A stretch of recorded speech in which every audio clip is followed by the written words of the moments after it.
এটা Rajshahi board 25, Jessore board 24, Dhaka board 23 এবং Dhaka board 22, Comilla board 20 এবং বরিশাল বোর্ড 19 এবং 17 সালেও এই কোশ্চেনটা এসেছিল এবং এই বছর এই কোশ্চেনটা আসবে।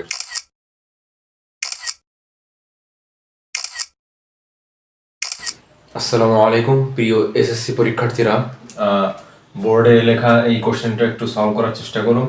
দেখতে পাচ্ছ এটা Rajshahi board 25, Jessore board 24, Dhaka board 23 এবং ঢাকা বোর্ড 22, কুমিল্লা বোর্ড 20 এবং বরিশাল বোর্ড 19 এবং 17 সালেও এই কোশ্চেনটা এসেছিল এবং এই বছর এই কোশ্চেনটা আসবে। তো এটা সলভ করি। প্রথমত এটা যদি না বুঝতে পারো সরাসরি মুখস্থ করে রাখবা। বৃত্তের অন্তর্লিখিত সামান্তরিককে আয়তক্ষেত্র বলে, অর্থাৎ এটা হবে আয়ত। এখন দেখি এটা কিভাবে হয় আয়তটা। তো আমরা একটা বৃত্ত আঁকার চেষ্টা করি। সাপোজ একটা বৃত্ত আঁকালাম, ঠিক আছে, একটা বৃত্ত। এখন সামান্তরিক কাকে বলে এটা আমাদেরকে আগে জানতে হবে, সামান্তরিক কাকে বলে। তো সামান্তরিক হওয়ার শর্ত হচ্ছে, এখানে লিখি আমি,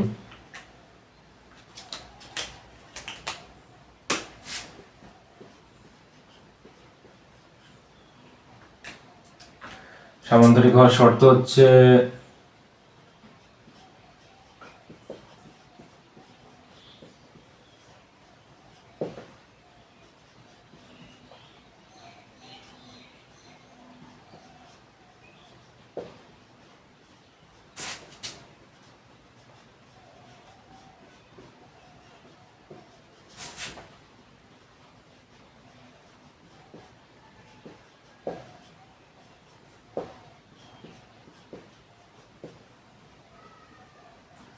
বিপরীত বাহুগুলো অবশ্যই সমান হতে হবে এবং সমান্তরাল হতে হবে। সমান্তরাল বলতে কি, রেল লাইনের দুই সাইডে যে দুটা লেন থাকে, দুটা কিন্তু কখনোই মেলে না, সোজা যেতে থাকে, একদম সোজা। ঠিক সেম ভাবে সমান্তরাল ওটাকে বলে, কখনো মিলবে না দুইটা একসাথে। তো বিপরীত বাহুগুলো সমান হবে এবং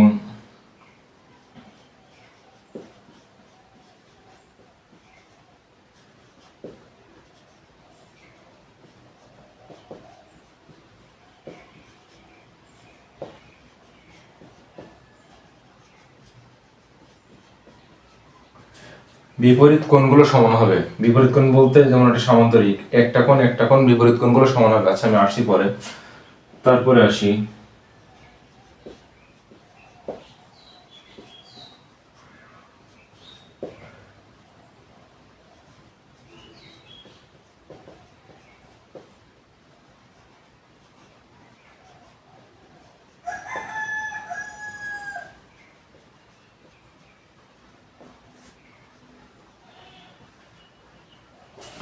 সন্নিহিত কোণ দ্বয়ের সমষ্টি 180 ডিগ্রি, এটা বলতে কি বোঝায়? আচ্ছা আমরা আগে একটা সামান্তরিক আঁকাই। সাপোজ একটা সামান্তরিক আঁকালাম। প্রথম কথা, বিপরীত বাহুগুলো সমান ও সমান্তরাল। বিপরীত বাহু বলতে যে একটা বাহু এবং এর বিপরীতটা হচ্ছে এটা, এই দুইটা সমান হবে। এটা যদি 5 সেন্টিমিটার হয় এটাও 5 সেন্টিমিটার, এটা যদি এ হয় এটাও এ। আর এদিকে এদিকে কিন্তু দুইটা দাগ দিচ্ছি, এখানে একটা দাগ দিতে হবে। এইটা সাপোজ 2 সেন্টিমিটার, এটাও 2 সেন্টিমিটার। ওকে, এটা 10 একক হলে এটা 10 একক, এটা যদি 5 একক হয় এটাও 5 একক। খেয়াল রাখবে যে এই এখানে যেমন দুইটা দাগ দেওয়া আছে, এখানে যদি এমন থাকতো তাহলে কিন্তু এইটা আর এটা সমান হইতো, তখন কিন্তু এটা সামান্তরিক হতো না। আমি জাস্ট বোঝানোর জন্য বললাম যে সাপোজ যে কোনো একটা এমন দেওয়া আছে, যে কোনো একটা বাহু, এইটা আর এটা সমান না দিয়ে এই সাইডে থাকতে পারে, এখানে দুইটা দাগ এখানে দুইটা দাগ, তার মানে কিন্তু এটা আর এটা সমান। এটা যদি 5 হয় এটাও 5, আর এটা যদি এমন এক এক হয় তাহলে এটা যদি সাপোজ 2 হয় এটাও 2, এমন। ঠিক আছে, সবসময় যে বিপরীতটা এমন সমান থাকবে এমন না। পরীক্ষায় ট্রিকি কোশ্চেন করার জন্য এখানে 2 আর 2 এভাবে না দিয়ে এখানে দুইটা দাগ এখানে দুইটা দাগ এভাবে দিতে পারে সাইডে সাইডে, তখন কিন্তু তোমরা এটা 5 ধরে এটা 5 দিয়ে দাও, ওটা কিন্তু হবে না।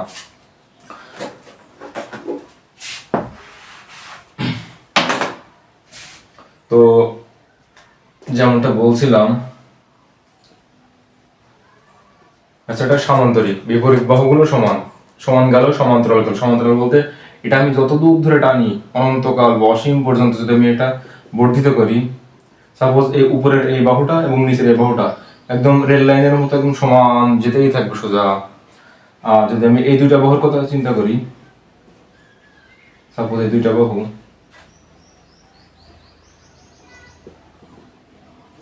তবু এই দুইটা বাহু যে একদম সমান্তরাল ভাবে চলে যাবে। ঠিক আছে, এটা বুঝতে চেয়েছে। বিপরীত কোণগুলো সমান। বিপরীত কোণ বলতে সাপোজ একটা কোণ ধরলাম, এটার বিপরীত কোণ হচ্ছে এইটা যদি 60 ডিগ্রি হয়, সাপোজ এটা 60 ডিগ্রি, তাহলে এইটাও 60 ডিগ্রি। ওকে, আবার এইটাও যদি সাপোজ 120 ডিগ্রি হয়, যে 120 ডিগ্রি, তাহলে এর বিপরীত কোণটা সরাসরি এটা, তো এটা 120 ডিগ্রি সেম হবে, বিপরীত কোণগুলো সমান হবে। তো বিপরীত কোণগুলো সমান করো, কারণ সন্নিহিত কোণ দেওয়ার সমষ্টি 180 ডিগ্রি।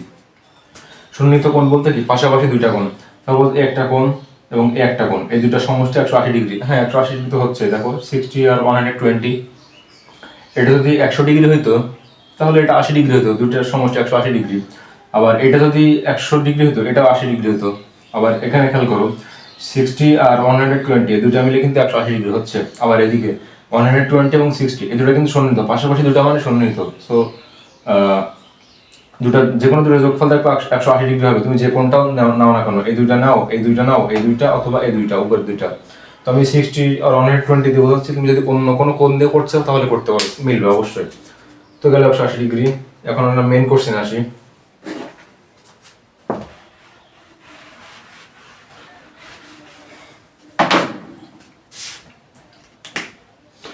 কি বলছিল, বৃত্তের অন্তর্লিখিত, অন্ত মানে কি ভিতরে, আর বহি মানে বাইরে। তো বৃত্তের ভিতরে আমার আঁকাতে হবে সামান্তরিক। সামান্তরিক যে শুধুমাত্র এই যে সামান্তরিক এমন না, সামান্তরিক একটা আয়ত হতে পারে, একটা বর্গ হতে পারে, বা একটা রম্বস হতে পারে। ঠিক আছে, তো সামান্তরিক আর আয়তের মধ্যে একটা সিমিলারিটি আছে। সাপোজ এই যে সামান্তরিক, সামান্তরিক এবং আয়তের মধ্যে একটা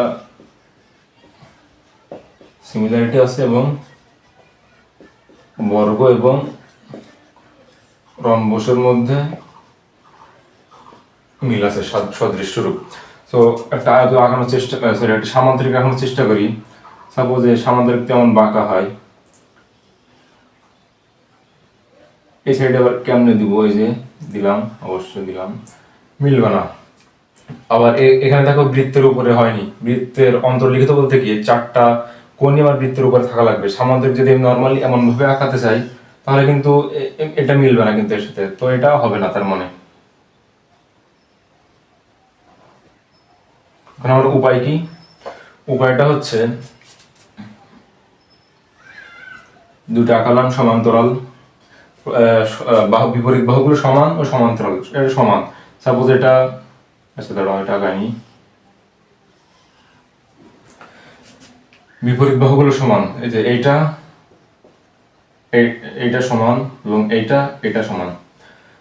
সমান্তরাল, হ্যাঁ সমান্তরাল, এই দুইটা তো যেতেই থাকবে, মিলবে না, তো বর্ধিত করলেও মিলবে না। আবার এই দুইটা বাহুর ক্ষেত্রেও যদি আমি এভাবে বর্ধিত করি তাহলে মিলবে না। বিপরীত কোণগুলো সমান, দেখি বিপরীত কোণগুলো সমান হয় কিনা। এখানে খেয়াল করে দেখতে পাচ্ছ, এটা হচ্ছে 90 ডিগ্রি, এটা 90 ডিগ্রি, এটা 90 ডিগ্রি, এটাও 90 ডিগ্রি।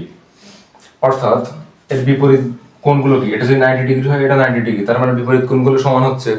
আবার সন্নিহিত কোণ দ্বয়ের সমষ্টি 180 ডিগ্রি। আবার এটা কল্পনা করি, দুইটা মিলে 90 90 180, আবার এই দুটা মিলে 90 90 180, এই দুটা মিলে 90 90 180 ডিগ্রি, এই দুটা মিলে 90 90 180 ডিগ্রি হচ্ছে। এখন সাপোজ এটা কোণ আমি 90 ডিগ্রি জানলাম কিভাবে, আমি জানি না, ধরলাম। সো এটা আরেকভাবে করা যায়। আমরা কি জানি, বৃত্তের যেই এই বৃত্তের উপরস্থ, অর্থাৎ বৃত্তের উপরে বিপরীত কোণ দ্বয়ের সমষ্টি কত, 180 ডিগ্রি। সাপোজ এটা আমি এ বি সি ডি বৃত্ত কল্পনা করি। সো এই দুইটার সমষ্টি 180 ডিগ্রি, তো তাহলে কোণ বি প্লাস কোণ ডি 180 ডিগ্রি। এটা তো সূত্র।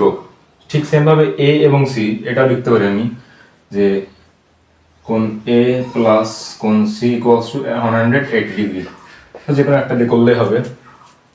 তো এখন আমরা কি জানি, বিপরীত কোণগুলো সমান, তার মানে এটাও যা হবে এটাও তাই হবে, তাই না? তো একটা সেম ধরে নিই আমি, সাপোজ এইটা যদি বি কোণ হয়, এটাও বি কোণ হবে, অথবা এটা ডি হলে এটাও ডি হবে, মানে সেম সেম মানই হবে। সাপোজ কোণ বি প্লাস কোণ বি, দুইটা বি মানে কি 2 কোণ বি অলসো 180 ডিগ্রি, অতএব কোণ বি ইকুয়ালস টু 90 ডিগ্রি। কোণ বি যদি 90 ডিগ্রি হয়, এখানে 90 ডিগ্রি মান বসাবো, ওই সাইডে গেলে এটা 90, অর্থাৎ কোণ ডি ইকুয়ালস টু 90 ডিগ্রি আসবে। কোণ D equals to 90 degree. Same ভাবে এখান থেকেও কোণ এ সমান সমান 90 ডিগ্রি এবং কোণ সি সমান সমান 90 ডিগ্রি, অর্থাৎ এই চারটা কোণের মানই 90 ডিগ্রি। আর চারটা কোণের মান 90 ডিগ্রি, এটা কোথায় সম্ভব? দুইটার ক্ষেত্রে সম্ভব, বর্গের ক্ষেত্রে সম্ভব, আয়তের ক্ষেত্রে সম্ভব। এখন কোনটা হবে, বর্গ নাকি আয়ত? এখন বর্গ হতে হলে তো চারটা বাহু সমান হতে হবে। তুমি সামান্তরিকের বৃত্তের মধ্যে কখনোই চারটা বাহু সমান হতে আঁকাতে পারবে না, তো অবশ্যই এটা আয়ত হবে, কারণ এটা আর এটা সমান হবে, এটা আর এটা সমান হবে। এটা আর এটা কিন্তু সমান হবে না, ঠিক সেম ভাবে এইটা আর এটা সমান হবে না, এই দুটা কিন্তু আলাদা, কারণ এই যে দুইটা দাগ এই দুইটা সমান এবং এই দুইটা সমান। সো উত্তর হবে আয়ত।